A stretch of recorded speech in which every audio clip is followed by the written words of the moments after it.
For years, one 400-pound man raped and murdered in Baltimore, Maryland. A drug and alcohol addict, he also seemed to be a pathological liar. Why did he murder the homeless, the weak, the drug-addicted, and sex workers?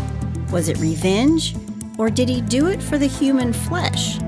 Or was it, as he confessed, because he had a passion for the taste of blood and the overwhelming sense of power one gets while taking the life of another? This is Joe Roy Metheny. Death, drugs, and dinner. Hey y'all, I'm Chris Calvert. And I'm her husband, Rob Podorf. Welcome to Hitched to Homicide. For better or worse. Till death do us part.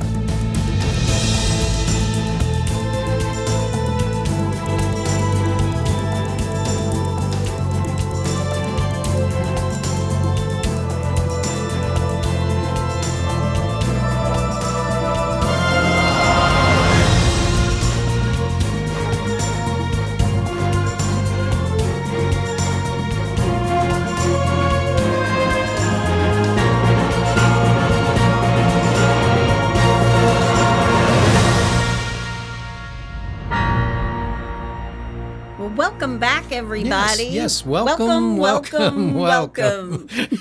Copycat. I just wanted to do it one time. We do everything together.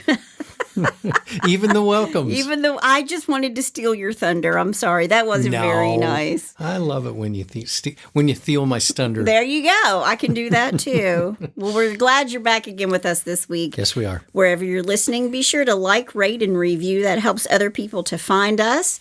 If you want to be a part of our Facebook group, the In-Laws and Outlaws. Yes, it's a lot of fun in there. It is fun. All you got to do is go to Facebook and look up Hitched to Homicide, In-Laws and Outlaws. And we've actually have some regulars that post stuff in there that's pretty funny. Oh, everyone loves, let me tell you, true crime fans, we're a different breed. You know, you see all the memes where it talks about, you know, you're at a dinner party and you want to talk about Ted Bundy and everyone else is like looking at you like you have three heads. Right. I'm the person you would want to sit next to at the dinner party and talk about Ted Bundy. So, you know, we're just like we're a different breed. In fact, you know, I had someone the other night just tell me that they had started listening to the podcast and I was like, I hope it's not too gruesome for you. And she said, oh no, because I turn on true crime at night to lull me to sleep. So if I've ever lulled any of you all to sleep, be sure to come in the In-Laws and Outlaws and tell me so. Yeah. If you're going to bed with me and Rob, actually now. Hello. Let me know if my voice is just lulling you. Hopefully I'm keeping you engaged and you're not falling asleep. But yeah. But go in and join the In-Laws and Outlaws. If you want to suggest a case, you can go to hitchedtohomicide.com and there's a place for that. There's just a pull-down menu. Really easy. Fill out the form. It helps me to keep track of them. Some of you guys have been instant messaging me and sending me emails. That's great too. I try to keep them all in one spot. There's also a spot where you can suggest a Bless Your Heart. Yeah. And this episode's Bless Your Heart is from one of our In-Laws and Outlaws. So hang on for that one, everybody. Hang on to your hat for that one. Hold tight. But I'm going to get started on this case. I didn't know about this case, and I didn't know about Joe Roy Metheny, although I seem to do cases where men have three names. You know, it's like Billy, Joe, Jim, Bob. This is Joe Roy. Right. And they called him Tiny. And if you missed the very opening of the podcast, he is a 400-pound man. Oh, wow. So strap it on. There's a lot to this. Before we get started, I want to thank some sources: Murderpedia, All Things Interesting, The Daily Mail, The Baltimore Sun, Ranker.com, Medium.com, iHorror.com, and The Capitol. Are you ready? Let's do it. Joseph Roy Metheny was born on March 2nd, 1953 in Baltimore, Maryland. He grows up in Essex, Maryland, which is just east of Baltimore, but his family also lived in West Virginia growing up too. He's got 5 brothers and sisters. He had a bit of a rough start in life. According to Joe himself, his father was an abusive alcoholic, and his mother, Jean, didn't give a rat's ass about being a mom. Like the kids basically raised themselves. When he's around 6 years old, his father dies in a car accident in Terra Alta, West Virginia. And according to Joe's mother, the family took his death very hard, as you might imagine. Of course. They moved back to Baltimore. It's not an easy upbringing. And his mom is usually working 2 or more jobs. And she's just not around. And I want to say, being a single mom, I was a single mom for years. And one person, even working 2 jobs, would have a hard time paying for 6 kids. I can't imagine. That's a lot. And I read where she worked as a barmaid, a waitress in the Dundalk area, and a food truck driver taking lunches to workers at the Sparrows Point shipyard. Wow. Because remember, we're in Baltimore. Right. You used to live in Baltimore. Yeah, I sure did. Lived in Cherry Hill. And there are lots of things that say Calvert on them in Baltimore. There's Really? like a Calvert Boulevard, Calvert Road. I had no idea. What? Are you serious? No. None. I didn't pay a whole lot of attention to road names when I was living in Baltimore. Well, next time anybody's in Baltimore, look for the Calvert sign. Because I took my picture under it, of course, about 3 or 4 times. There weren't too many Pottorf signs either. I don't know, honey. I'm sorry, honey. I don't know that I've ever seen a Pottorf sign. There's Calvert alcohol. There's Calvert in Baltimore. You got me as your Calvert. What can I say? I don't know. Yeah. I don't know. Yep. But according to Joe's mama, she did put a roof over all their heads and take care of them as best she could. But Joe's going to tell everyone that his childhood was filled with him house hopping between other families while his mom abandoned them. And his mother does not remember Joe's childhood this way. Not at all. And this isn't the only fact about Joe's life that she's going to dispute. I'm going to say she didn't get Mother of the Year. Well, she probably didn't get Mother of the Year, but she never took government assistance. Oh. And she never put the kids out. According to her, the kids never went out to other places to stay. They were Gotcha. all under one roof. Gotcha. Now, Joe's mom has said that Joe was a pretty good student in school and that if he felt neglected as a kid, it was his own fault. Because Joe painted a picture of them being destitute and living on government assistance, and his mother, Jean, has said that wasn't the case at all. So exactly what I was just saying. Gotcha. They were poor and money was tight, but she always provided for Joe and his siblings, and Joe was known as a bright kid and a kind child who was very polite. He was big into yes ma'ams and no ma'ams, yes sir, yes sir. Okay. When Joe turns 18 in 1973, he joins the U.S. Army, and he has claimed to have served in the Vietnam War. Okay. And Joe did serve in the military, but he wasn't in Vietnam, according to his mom. She says that he was stationed in Germany. And I'm already painting a picture of someone who lies to make up their own narrative of their life instead of their real life, because by the time Joe was out of basic training and stationed somewhere, the U.S.'s involvement in Vietnam was all but over. Right. Yeah. But while he's in the service, Joe starts to use heroin and cocaine. And after that, he seldom talks to his mother. And in fact, his mother said, quote, he just kept drifting further and further away. I think the worst thing that ever happened to him was drugs. It's a sad, sad story, end quote. But while he's in the Army, he never wrote home. And although his mother said that he had met a woman while he was stationed in Germany, which is where she says he was stationed, there weren't any Army records available to establish what the truth is. So, which makes you wonder about the other aspects of this case. If you lie about one thing, would you lie about other things too? Right. Was he lying about his mother? And was she actually nominated for Mother of the Year? Yeah, maybe she was a fantastic mother working all of these jobs. Yeah. Because he says he was in Vietnam. Yeah. His tongue wags at both ends. Right. As we say in the South. Right. When he was released from the military, he was already a heroin addict, but then he added cocaine to his addiction. Joe hung out in bars. He lived with bands of homeless men in makeshift camps in South Baltimore. He spent all of his money on heroin, crack cocaine, and Southern Comfort. Wow. He was picked up for common assault, drunken disorderly conduct, and the occasional barroom fight, so he has a record. But he's known by most people that he works with and to others to be a fun-loving, practical jokester who knew how to make people laugh. He was polite. And mind you, at this point, he's tipping the scales at about 400 pounds. That's 28 and a half stone for those of you in the UK, because we have a big following over there. So I wanted to let them know. 400 pounds, 28 and a half stone. Thanks, mate. That was more Australian than it was British, but it's the best I could do. We have fans in Australia, All right. too. But finally, Joe gets a job as a truck driver, a long-haul driver. He worked other various jobs, but in 1988, he started working for Joe Stein and Sons. Joe was a driver. He was a forklift operator and just an all-around working in the warehouse kind of guy. Right. He was also a strong man for the company. Don't forget, he's 400 pounds. A company that acquired wooden pallets and repaired them for resale. Okay. They also called him Tiny. He's 400 pounds. 6'1", 400 pounds. They called him Tiny. I'm not going to call him Tiny, but that was his nickname. They called him Tiny. Wow. But this is a company that acquired wooden pallets and repaired them for resale. And this is also a place where envelopes of cash were exchanged and merchandise that had absolutely nothing to do with pallets, like TVs, refrigerators, paper products, food. It all arrived at the loading dock and then just disappeared. Oops. Just happened to disappear. Yeah. And while he's working for Stein and Son, they give him a trailer to live in on the property. And that way he can oversee things at night like a night watchman. And the owner, Jack Stein, is an ex-con who supposedly turned his life around while he was in jail, was stealing and using the pallet company as a way station for this stolen merchandise. And Jack was ripping off Solo Paper, GE Industries, Sweetheart Cup, the Knoxell Corporation, and Beverage Capital Corp. So the fox was protecting the hen house, basically. Well, this is basically mob stuff. Oh.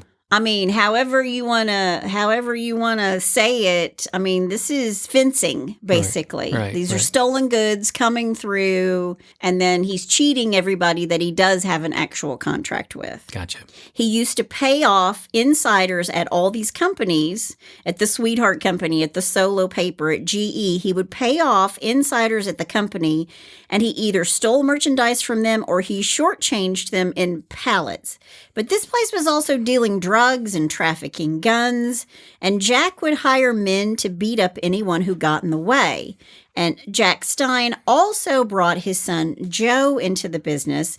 I read an article about this family, and Joe Stein was taught and kind of forced into burglary at the age of 15 or so. Like his dad is like forcing him to do these things. Like I read where his dad got out of prison. He's 15 years old. His son's 15 years old. He immediately says, hey, I want you to do these things for me, which was basically slide through these tiny little windows into these pharmacies and steal drugs and money and stuff.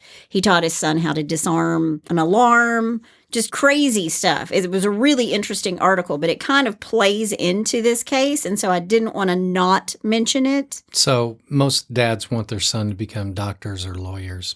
And he's teaching him how to steal drugs in a pharmacy in the middle of the night. Yeah, didn't have much of a chance, did he? Yeah, because his dad gets out of prison, pretty much forces him into the family business. But then after a few arrests and some time in jail, Joe Stein decided he wanted to turn his life around, and he was done with crime. He was, however, working for his father again after some time when his dad got out of prison and had found Jesus. Oh. He'd found Jesus. He was turning the corner. He wanted his son to work with him. And so he said, okay, that was great. But it didn't last long, and Joe Stein was in the dark about what was going on at the pallet company. But when he did realize that his dad was stealing from all these big companies, GE, Solo Paper, Sweetheart Cup, well, he goes to the authorities. The son goes to the authorities. Oh, wow. And the FBI start watching this whole operation. They've got big plans to take down the dad, Jack Stein, the old man. Right. So hold that thought, because we're going to come back to it. Okay. But this is the guy that in 1988, Joe Metheny takes a job with. Now, this pallet company is pretty secluded. It's near I-95 interstate and the drug and homeless areas. And while Joe is there, he's being his jokester self. He jokes with all the guys that he works with. He gives them a hard time. And one of the other guys who works there, his name was Ellison Carter. Ellison actually joked with Joe one time saying, quote, "Hey, are you burying bodies out there?" End quote, because the pallet company backed up to a wooded area. Okay. That's called foreshadowing. Uh-oh.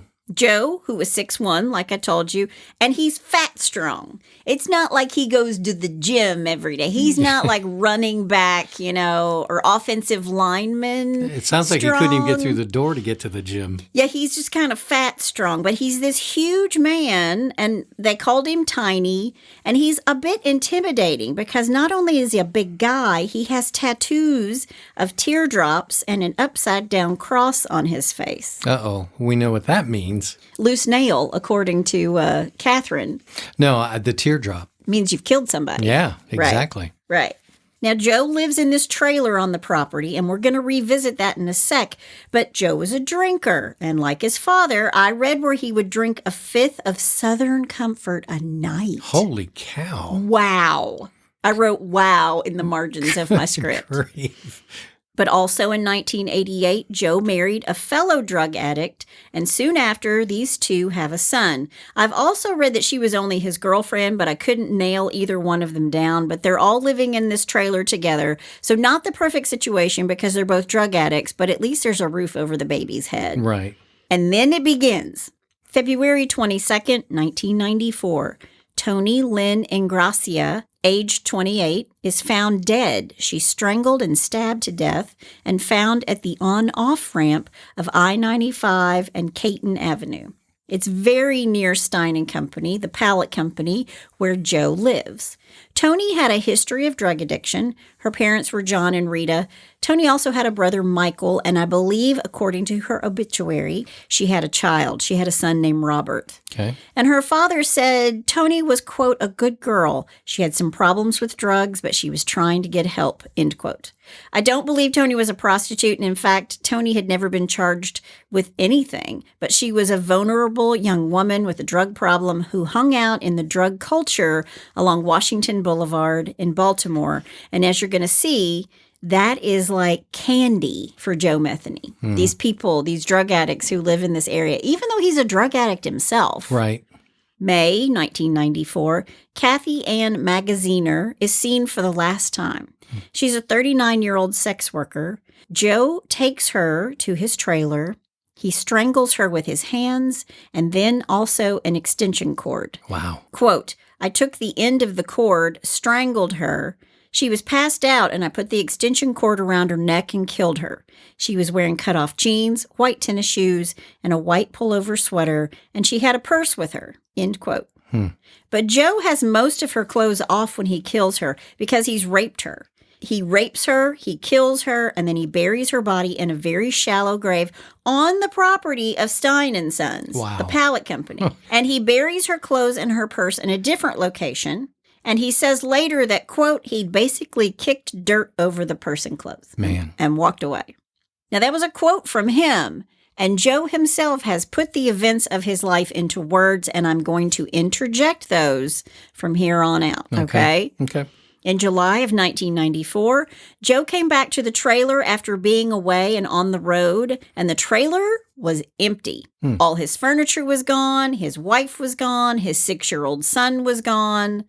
Joe called her a, quote, a crack addict and a worthless piece of shit, end quote. Wow. According to Joe, at the time, he would have paid her to get out of his life, and all she had to do was to, quote, take their son to his mother's house, end quote. Which surprised me because he's not really in contact with his mother, his mom, or his family, right? Right. Now, remember, he's already murdered at least one person, probably 2 women that the authorities are eventually going to know about. Joe's later going to say he started killing in 1976.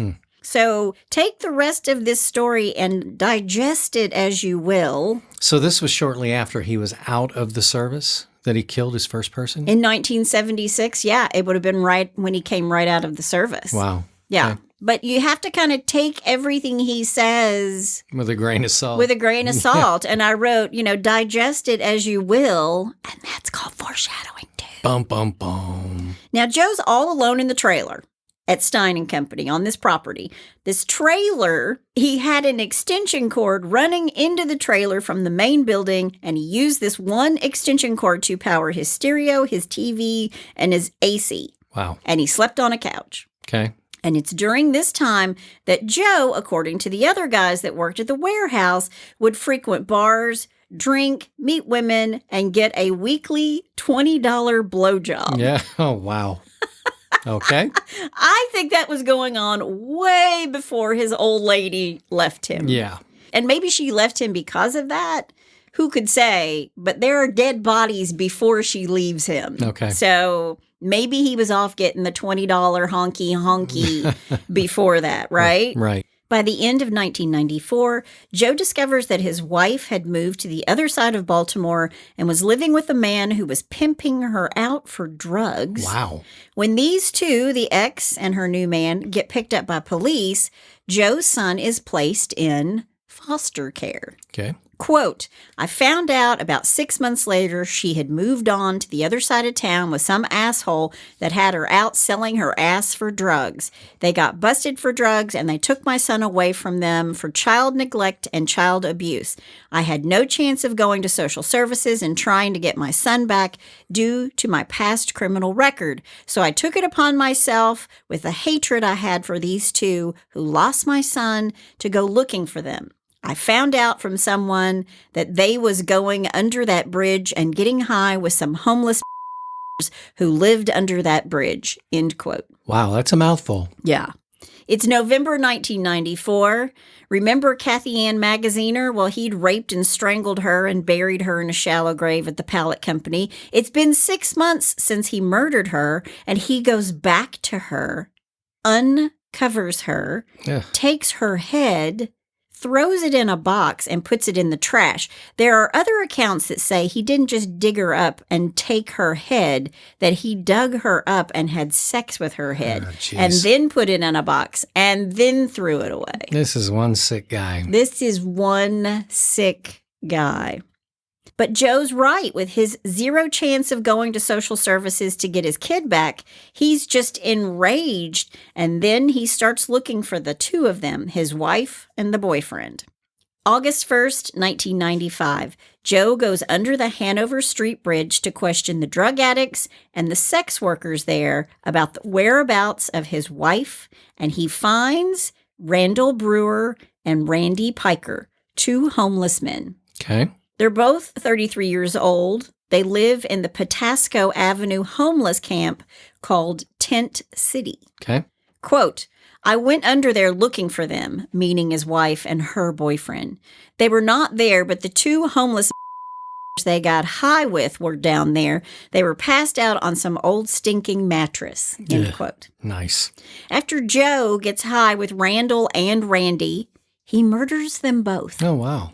He bludgeoned them both with an axe, landing blows to both of their heads, nearly decapitating them both. Jeez. And then he piled them on top of each other on the mattress and walked away. Jeez. Then he lures what he called another, quote, crack whore, end quote, under that same bridge in the same night. Wow. He questions her about the whereabouts of his wife and her new boyfriend. He gets her high, and then he asks the same questions.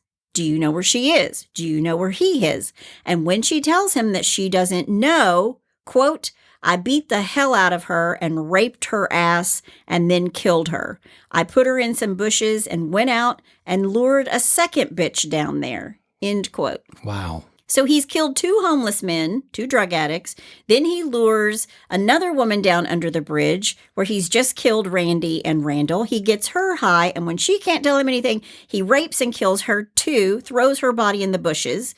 We don't have her name. She's a Jane Doe, because you know I always like to give victims names. Right. But then he lures another woman, another Jane Doe. Quote, I did the same to her as the last one.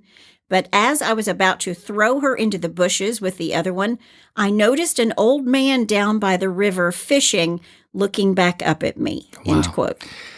Not a good time to be fishing. Joe sees this guy fishing nearby. It's Baltimore, right? I mean, Yeah. people fish. Yeah. And course. Joe makes the assumption the guy who's minding his own business and fishing saw everything. So he tracks him down, takes a random steel pipe that he finds, and he hits him in the head. And apparently it was one fatal blow. Wow. Quote, I grabbed a steel pipe that was laying by and ran down on him and laid his head wide open. So I put the two girls and him in the river and weighed them down with rocks. That was a very busy night for me. 5 murders within about 7 hours. Gee End whiz. quote. Wow.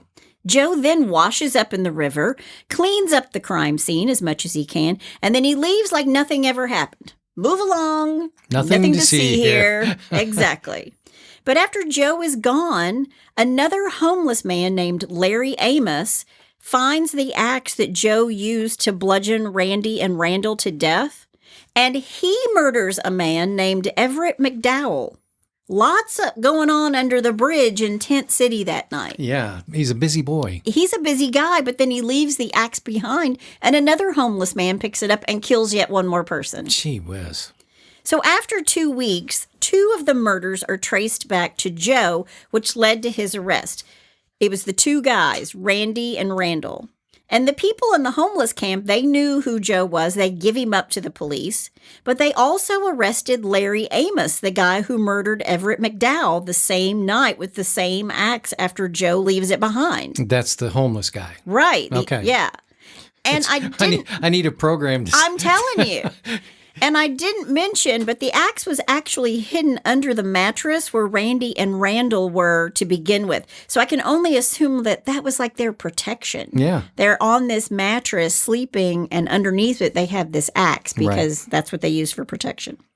Joe spends 18 months in Baltimore City Jail waiting for his trial, but when he goes to trial, his defense attorney shows the court that there were lots of disputes between rival groups of homeless people, and Larry Amos had also been arrested, and he pleaded to a lesser charge of manslaughter and was released after serving 1 year and 9 months of his 8-year sentence. What? He killed a homeless man with an axe. This is the other guy under the bridge that night. Wow. Kills a homeless man with an axe and gets an 8-year sentence and is released after serving 1 year and 9 months. And when Joe's trial rolls around, the jury isn't so convinced that Joe was the guy who killed Randy and Randall. Why? Because the other guy was there. Larry Amos was there. So he's guilty by association. Yeah, if he killed that guy and said yes that he killed that guy, and it was with an axe, and these other 2 have been killed with an axe, and of course, according to Joe, he weighted everybody else down and threw them in the river, both women and the guy who was fishing. Right. So he got rid of those bodies. Wow. In Baltimore Circuit Court, the jury sent Judge Clifton J. Gordy a note during deliberations that suggested that they thought another homeless man was responsible for the killings. They thought that Larry Amos had killed Randall and Randy, and so Joe Metheny is found not guilty. He's acquitted. Wow. Now, later, Joe is going to claim that he committed the killings of Randy and Randall after this night of drinking beer so that he could take $300 from one of the men. And nobody knows if that's true or not because, hang on, you're going to hear this story a little bit later, but he's basically acquitted due to lack of evidence. And I just want to state now that Joe is such a liar. I said at the very beginning that I think he's a pathological liar. Like, he lies so much, he would have to hire someone to call in his own dogs. He's that guy, right? Yeah. Well, and the fact that a homeless guy would have $300 that's a drug addict, I don't think so. Yeah, I mean, I realize I'm sure they get like a government check or whatever. Yeah, but if they're addicted to drugs, It's gone pretty fast. Yeah, I watch enough of those shows to know that stuff doesn't last very long. He watches enough of those shows. He knows. He watches those shows. I'm an expert. So he's acquitted on lack of evidence, and when he's out of jail, guess who offers him a job again? Who? Stein and Sons, the pallet What? company. They offer him a job all over again. Jack Stein, who's still stealing from everyone he can. Joe moves back into the trailer with the extension cord at the back, and his co-workers cutting up and laughing and making jokes with Tiny. He's hanging out at the local bars. He's drinking heavily, using drugs, getting his $20 blowjobs, which are probably $30 at this point because he's been out for 2 years. And, inflation. Quote, I was free again. I went back. I talked to my old boss into giving me my job back at the pallet company. There was a little trailer on the property, so I told my boss to let me stay there and I'd keep an eye on the place. He agreed to this and he gave me the keys to the front gate and the main building. The company was on a dead-end road. It was very isolated. It was perfect for what I wanted to do. It's a killing. End quote. Yeah, it's a killing spree. Joe would lure sex workers to his home with the prospect of doing drugs. Then he would strangle and dismember them. Then he would put the meaty parts of the victims' bodies into Tupperware bowls and put them in the freezer. He buried the parts he didn't want to keep in shallow graves, mostly behind the pallet company. I have to ask, why was he keeping the meaty parts? And please say he's not going to eat these things. He's probably not, but hang on. Oh, jeez. Quote, I lured 2 more crack whores up to my trailer. I killed and butchered their bodies up. I cut the meat and put it in some Tupperware bowls and put it in the freezer. I buried the remains in several shallow graves in a little woods behind the company. Over the next couple of weeks on the weekends, I opened up a little open pit beef stand. I had real roast beef and pork sandwiches, and why not? They were very good. The human body tastes very similar to pork. If you mix it all together, no one can tell the difference. End quote. Wow. So for weeks after luring these women into his trailer, getting them high, raping them, killing them, dismembering their bodies, putting the meaty parts into Tupperware, he decides, I'm going to be an entrepreneur. I'm going to open this little roadside barbecue place. And I read that it was barbecue, and I thought, okay, in the South, we call barbecue something completely different than someone in Baltimore would call barbecue. Right. I think when they say they're barbecuing in the North, and y'all can call me out on this if you want, it's like hot dogs and hamburgers and stuff like that. Yeah. Barbecue in the South, we got the smoker going, you got some ribs, some pork butt. It's barbecue. But he had a roadside restaurant. Wow. And he's mixing human flesh in with beef and pork. How disconnected do you have to be from reality to be able to pull this off? I mean, that's just beyond comprehension. And it was totally fine with him. Yeah, that's what I'm saying. And It's I read it, and in the margins for my notes, I actually have one word written. Ooh. Ooh. But let's talk about the pallet company again, Stein and Sons. Because remember the son, Joe, doesn't want to do any more bad deeds for his dad. Right. And he's going to go to the FBI and say, look I'll tell you everything that's going on, but I don't want to go back to jail. Right. And Joe Stein has no idea what's also been going down on the property of the pallet company. And it's not just the fencing and the stealing, but there are bodies on this property now, right? Yeah. But he doesn't know that. And the FBI, who is now watching every move of Jack Stein, the older guy, they don't know that either. There's a serial killer right under the FBI's nose. There are bodies right under their nose. No one is the wiser. Wow. One of those victims, Kimberly Spicer.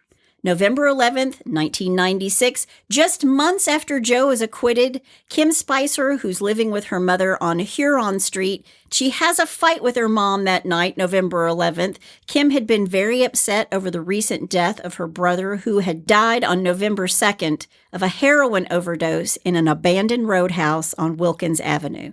And according to Kim's mom, she and Kim would have arguments, but Kim would leave angry, but she would always come back. Quote, she must have run into him on the boulevard, end quote, meaning Joe. And where Kim actually met him was the Borderline Bar in Arbutus, Maryland, which is a suburb of Baltimore. And Joe takes Kim to his trailer. They get high. He beats her. He rapes her. He kills her. But he doesn't necessarily bury her. He sort of places her body under a bunch of pallets. He doesn't even bury her body. He doesn't even kick dirt over her body. He just sort of puts her under a stack of pallets. He's getting careless now. Then a few days later, Joe and his coworker, Clinton Ashbrook, are boozing it up and doing lines of cocaine when Joe tells Clinton, "Hey, I need help moving a body." Oh, gee. Well, okay. Now, what would you do if one of your friends was like, "Hey, I need help moving a body"? Well, first I'd laugh at him because I wouldn't believe him. Well, Clinton doesn't really believe him either. Yeah. And he's kind of freaked out, especially when Joe takes him out and shows him the corpse. Good grief. Then Clinton is really freaked out. Now, Clinton just happens to be the brother-in-law of Joe Stein, the son who's got the FBI watching his dad, okay? Right. And Clinton tells Joe, hey, yo, we have a problem here. Houston, we have a problem. Yeah, Tiny over there wanted me to help him relocate a body. Wow. Like, what the actual hell, man? I mean, what? Yeah. Really? Yeah. So Joe tells the FBI, who is a whole year into this organized crime situation, and now they have unrelated dead bodies. And honestly, I've read the report, and the FBI's a little pissed because Joe, Tiny, Metheny, he's screwing up their long game, sting. What? Yeah, because they have all these plans to take down this whole organized crime thing, and now they got a serial killer who's up for them. But they have to take the idea seriously that there's also an unrelated and or possibly related serial killer now at the pallet company. Right. So the FBI tells Clinton, hey, we need you to wear a wire. We need you to get Tiny. We need you to get Joe Metheny to tell you about all these dead bodies again. Capiche? And he's like, hey, capete, I'll do it. Okay. Yeah. So he says yes. So meanwhile, as the authorities are getting their ducks in a row, it's December 8th, 1996, and according to Joe, he was in need of his, quote, special meat, end quote, Wow. for the roadside barbecue stand. He lures Rita Kemper with drugs to his trailer. Then he changes his mind when he gets her to the trailer, and according to Rita, he wanted sex. And she refused him, and she ran out of the trailer. Quote, everything was going pretty good until I ran out of my special meat, so I lured another bitch up to my trailer. I got her in there, and I started to rip her clothes off and knocking the hell out of her. She was screaming, but there was no one around to hear her except me, and I just kept on laughing at her. End quote. Jeebus. She runs away, she gets away, but Joe catches her, beats her, then he chokes her. He drags her back into the trailer, pulls down her pants, and tries to rape her, saying, quote, I'm going to kill you and bury you with the rest of them, end quote. Yeah, that would kind of freak me out. Yeah.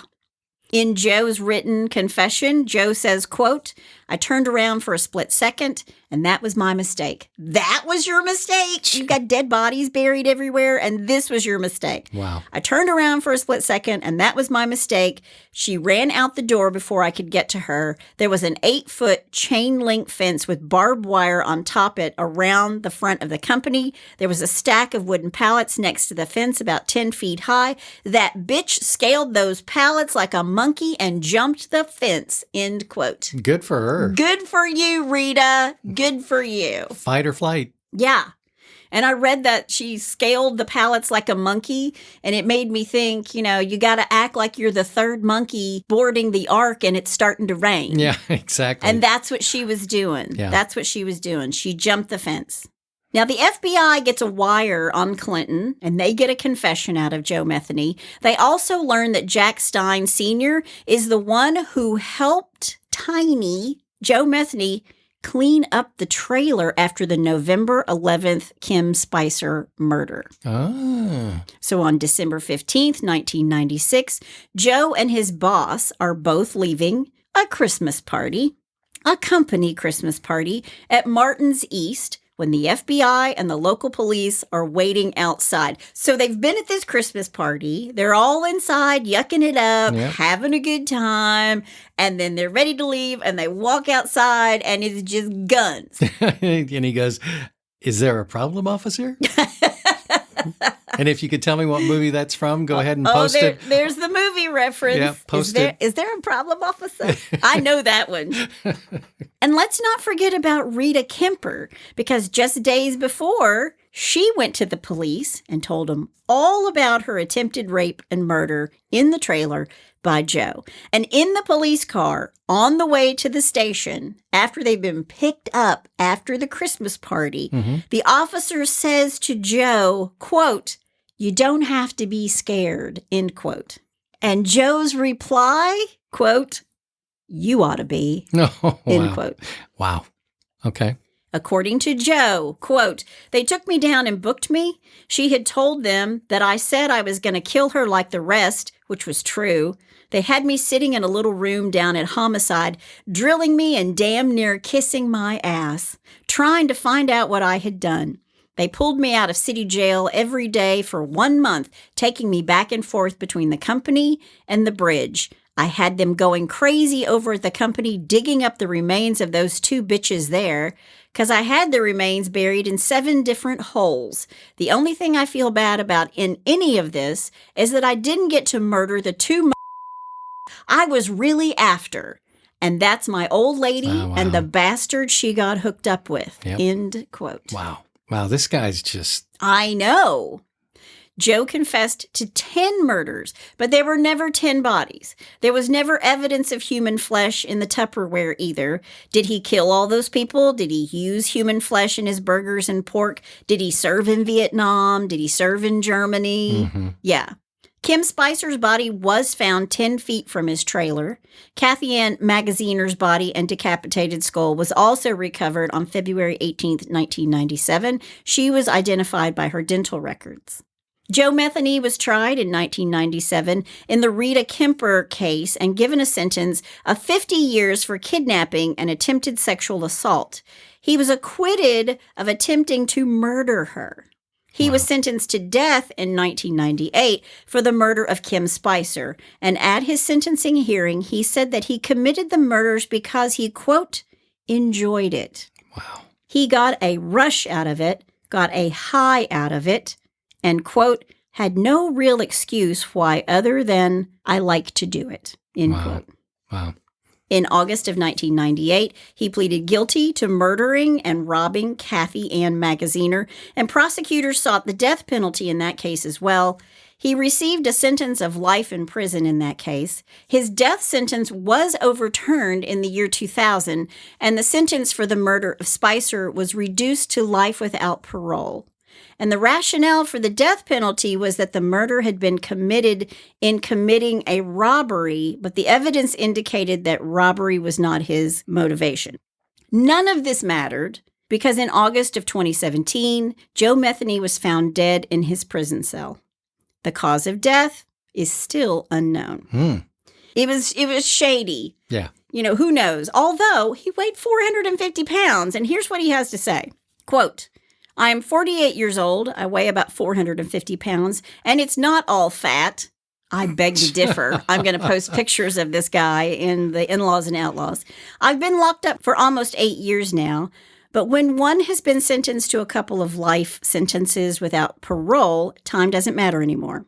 I have no problem with being locked up, for no one put me here but myself, and I deserve to be right where I am, because I had 12 law-abiding jurors that told me so in a couple different cases. Ha ha.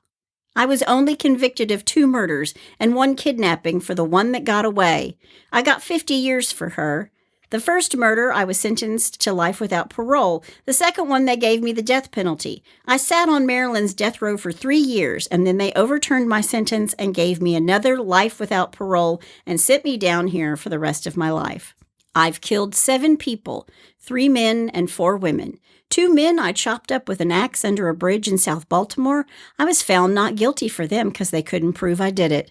Under that same bridge, I also killed 2 women and 1 man who was fishing, who just happened to be in the wrong place at the wrong time.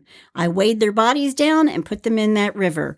I showed the police where I put them about 3 years later, but they couldn't find them, so they couldn't charge me for them. My murder rampage started out as revenge, but ended up as a passion for the taste of blood and the overwhelming sense of power one gets for taking the life of another. Wow. But this is the kicker, people. Quote, well, that's my story. Horrible but true. So the next time you're riding down the road and you happen to see an open pit beef stand that you've never seen before, make sure you think about this story before you take a bite of that sandwich. Sometimes you never know who you may be eating. Wow. End quote. Jeez. I have no words. No, I'm, Are you hungry for dinner now, honey? I mean, it just makes you think. I think we're ready to toss out that barbecue we have up in the refrigerator. We did make barbecue. I don't know if I can look at it the same anymore. It was all pork, I promise. I know it was. It was all pork. But is that not just the craziest thing you've ever heard? Because he said he started killing in 1976. Then he said he had killed 10 people. Now he says he's killed 7. Yeah. Then he's got all these people, he needed his special meat. How much special meat did he really get? What is it, McDonald's? And there were only so many bodies that they found behind the pallet company. And then the people he said that he weighed down in the river, no one was ever found. Right. So once again, pathological liar has to be. Yeah. So is he making himself grander than he was? Yeah. Yeah. Did he really put people in his barbecue meat on the roadside stand? Yeah, or was that just something to make him seem bigger and badder? Yeah, because they never found the Tupperware, you said. There was no evidence. Okay, no evidence. I mean, it's not like they found human flesh in his refrigerator or in his freezer. Right. Just bodies everywhere at the pallet company. Wow. Yeah. What a guy. But that is the story of Joe Roy Metheny. And that's all I have to say about that. Hey, Hitched to Homicide listeners. This is Chris Calvert. I love doing research and writing about real crimes, but I also love writing about fictional people who commit horrible atrocities. When you're ready to take a break from true crime for fictional crime, go to chriscalvert.com, where you'll find all my books, including some free ones to get you started. Jane Doe is one badass chick who quietly hunts terrorists in the United States. The Sex and Lies books are all FBI and CIA cases with a little romance on the side. And coming summer 2022, Book 10 in the series, Sex, Lies, and Rock and Roll, releases.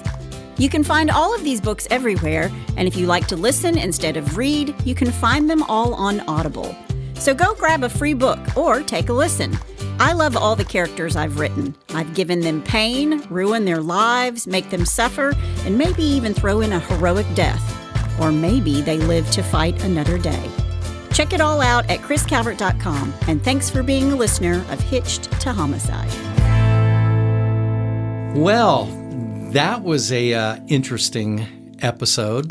It was, and I wanted you to take me to dinner, but now I don't know. Well, we actually have some barbecue up in the refrigerator, and I think we're going to have to bail on that one. Just like Scotty's about to bail on me. Yeah. Oh, Lord. Well, let's change gears here, get away from that, and let's do a little Bless Your Heart. Well, bless your heart. Okay, well, first we want to thank one of our in-law outlaws, Annette. Thank you, Annette. Yes, for sending us this Bless Your Heart. Dateline, Evansville, Indiana. Drunk Indiana man wrecks car and tries to sell it to a dealership. Oh, gee. Police in Indiana arrested a man who they say tried to sell his car to a dealership after crashing it while driving drunk just minutes before. According to a probable cause affidavit, at least 5 911 calls were made about a driver of an SUV who witnesses say struck a cement divider before continuing to drive in an unsafe, erratic manner on Lloyd Expressway.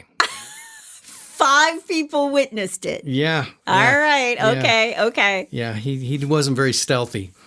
The driver, Jordan Mattingly, 30, was then seen entering a Honda dealership where one caller described him as super drunk. He's not drunk. So he got that going for him. He's super drunk. Super drunk. Yeah. When police arrived, they saw the SUV Mattingly had been driving earlier. According to court documents, the officer stated that it was missing a front tire and had heavy front left side damage. So how'd he drive it from Lloyd Expressway to the dealership? I'm going to say on a brake drum and a lot of sparks. Jeez. According to the dealership personnel, Mattingly had been attempting to sell his damaged SUV. According to court documents, one man who followed Mattingly into the building overheard him telling salespeople, and I'm going to do Mattingly right now, I want to sell this piece of crap. It's the best drunk impression I can do. When asked if he drank, Mattingly stated that he had one beer. Just one? Just one. I've only had one, officer. That's Just it. one. Ossifer. Yeah. According to the responding officers, Mattingly also told them that he had damaged his car 2 days prior. Here we go. When he hit a pothole. So he'd been driving around On his brake drum. Because he hit a pothole. 3 days ago. That must have been a heck of a pothole. I've seen some potholes, but I don't know about that. Yeah, anybody that's driven I-75. Yeah, they know. There's some potholes. Yeah, exactly. Mattingly agreed to take a portable breathalyzer test. His first mistake. According to court documents, he blew a BAC of 0.291, which is approximately 3.5 times the legal limit of 0.08. He's drunk. He's like ultimately super drunk. He's 3 sheets to the wind, Oh, as man. we would say. According to police, Mattingly then admitted to drinking 4 beers. Okay, I had 4, but I was on my way home from church. Well, this is the funny part. When they searched his car, they discovered an open can of 4 Loko and several more unopened cans. Mattingly was transported to the hospital for treatment before being booked into jail. He was charged with driving while intoxicated, endangering a person, and public intoxication. The trifecta. Yeah, Yep. for sure. Oh, my God. Bless his heart. Oh, man. Bless his heart. Yeah, you can't cover that kind of stuff up. You can't make it up either. Yeah, exactly. All the guys on the sales guys on the showroom floor are like, we've had some pieces of crap come through here, but they always had 4 wheels. Yeah, exactly. That's all I'm saying. It's all good. You know they talked about that for weeks. Oh, yeah, absolutely. Well, if you have a bless your heart, you can send it to me, Chris at hitchedtohomicide.com, or you can go to the website, hitchedtohomicide.com, and there's a form you can fill out. Yep, fill that form out. Fill it out. That's all we have this week. That's my adoring husband over there. And that's my beautiful bride. Join us next time on Hitched to Homicide. Bye, y'all.